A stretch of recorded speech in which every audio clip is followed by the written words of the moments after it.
सुग्रीवमित्रं परमं पवित्रं सीताकलत्रं नवमेघगात्रम्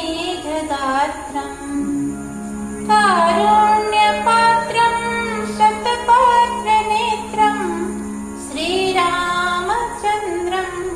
सततं नमामि। संसारसारं निगमप्रचारं धर्मावतारं ऋतभूमिभारं सदा विकारं सुखसिन्धुसारं श्रीरामचन्द्रं सततं नमामि। लक्ष्मीविलासं जगतां निवासं लङ्काविनाशनं